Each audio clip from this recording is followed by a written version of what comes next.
Some call it the Hermit Kingdom. It is a place where the outside world has been walled off. American pop music is illegal here, and you can get executed for watching soap operas. This is not a make believe world in a science fiction novel. It is a 46,000 square mile nation hanging off the east coast of China. It is one of the poorest nations in the world, and it is armed with nuclear weapons. It is North Korea. Immediately to the south lies a nation with one of the world's richest economies. About 1/3 of all phones and TVs are made here. The people of this nation are among the world's most educated. Unemployment is low, job security is high, and workers in this nation enjoy the highest salaries in Asia. It is South Korea.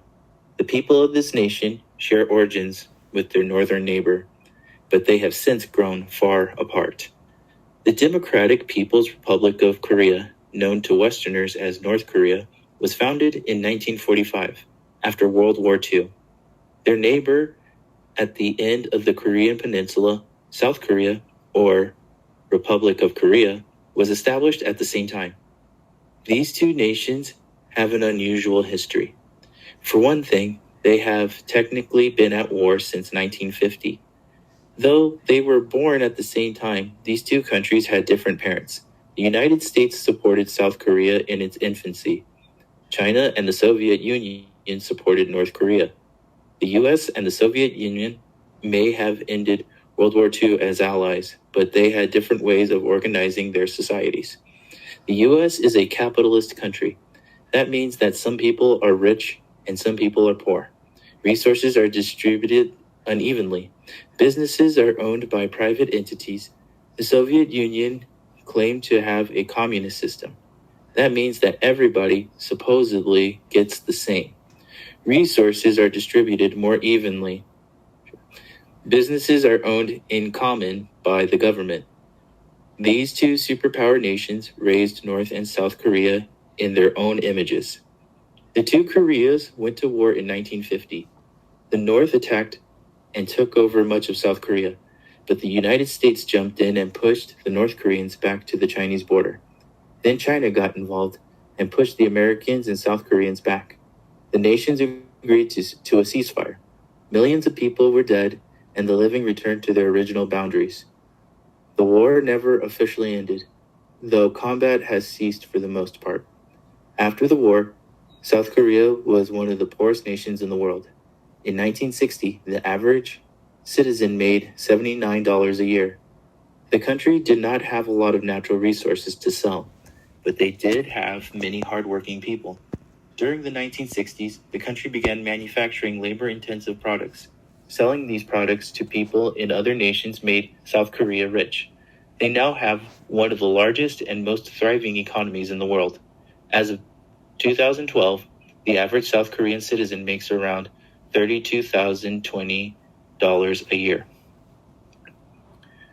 The economy of North Korea is dramatically different. Since its birth in the 1940s, North Korea has been one of the most secluded countries in the world. They promote an idea of self-reliance that they call Juche. Under this idea, they do little to no trading with other nations. Up until the 1980s, they received large cash infusions from China and the Soviet Union. But the Soviet Union fell apart in the 80s and became separate capitalist countries, of which Russia is the largest. Without the Soviet contributions, North Korea entered a long period of famine that lasted through the 90s. Food was hard to come by, and some estimate that millions of people starved to death.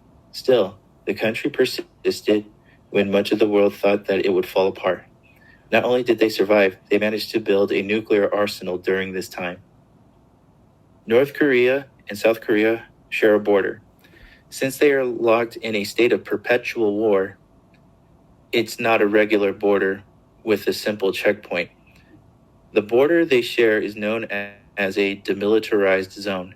A demilitarized zone is supposed to be free from military installations, yet the Korean demilitarized zone is the most heavily militarized border in the world. Both nations have their biggest guns lined up on the divide and pointed at the other side. It is literally the opposite of what the phrase demilitarized zone implies. Someday, Korea may be unified again. It seems unlikely now, but stranger things have happened.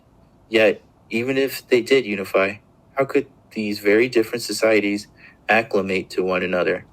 They have grown in different directions. One country is among the wealthiest, the other amongst the poorest. The average North Korean male is estimated to be 5 inches shorter than a South Korean.